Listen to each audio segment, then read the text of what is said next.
Attam jirtan. Ani ilma Oromoo isa dhiigaan obboleessa keessanii. Karaa dheeraa kana dagamii kaasee miillaan kutee gara keessan dhufe. Jarana warri biyyaa warri nyaatee quufee jiru isinii waraana isiniin jedhe. Isin waraanaa jiran.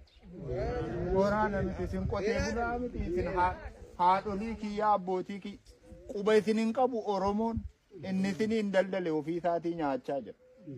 Lafa amma kanaa deemee kana fide waan tokkitti Oromummaa kiyya qofan na fide. Bara garbummaan akka baranaa ani walloodhaatiif wallagga qofaarratti ta'e jechaan jira. Walloo bar waan lamaan lolamte. Takka amantiin ishee Islaama waan taateef lolamte.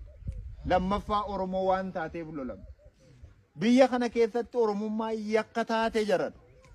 Ani gara keessa waan takkaaf hinnu. Jarri tokko jiru Islaama gaara tulluu takkarra jiru.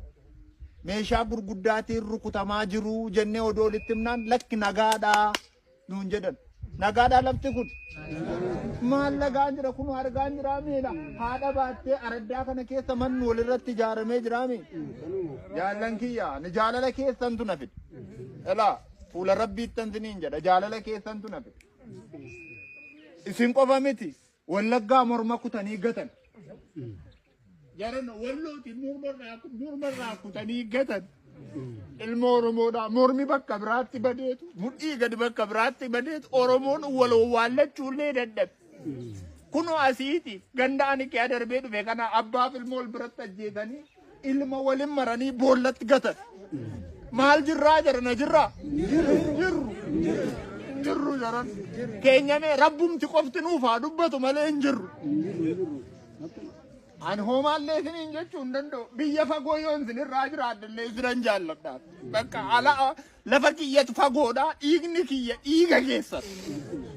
Waamoo isinii gochuu hin danda'u. Daakuu tokko isinii fiduuf eessaan isinii fidu. Karaa kamiin isinii fida? Karaa isinitti cufate eessaan isinii fidu? Gaaratti galchanii yoo akka bofaa akka bineensaatti ari'anii gaar tulluutti ol sin galchanu eessaan isinii fidu? Oromoo yoo taane hin duunaayi. Hin dhumnaa. Maal taane reechi rabbis nu gate namnis nu gate. Bara biyyi wal harkaa fuudhee nyaatu keessa waan bunnu dhabne jaran. Walii keenyaaf illee kennuu dadhabne. Amma hajaata akkan isinitti maddaan. Jabaadhaa harkan kennina. Rabbis waliin haa ta'u. Dhugaan keessan sin haa tiksitu. Oolchee sin haa bulchu. Harki hamtuu kana rabbi sinirraa haa kaasu. Lafa keessan irratti abbaa lafaa ta'a. Hamtuu keessan rabbi sinirraa haa kaasu. Biyya keessan irra bilisummaan jiraadha. Kana malee maalan qabare? Yoo karaan banamte anatu dhufu. Kanaan tumamtuuni kanaan tumamtuuni. Ilaa uummanni addunyaa Oromoon addunyaa irra jirtan marti laata. Uummanni Oromoo kana qaba waa jiru.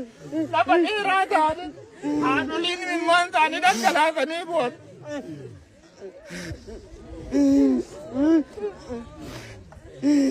Nuna mana nuna esa daina.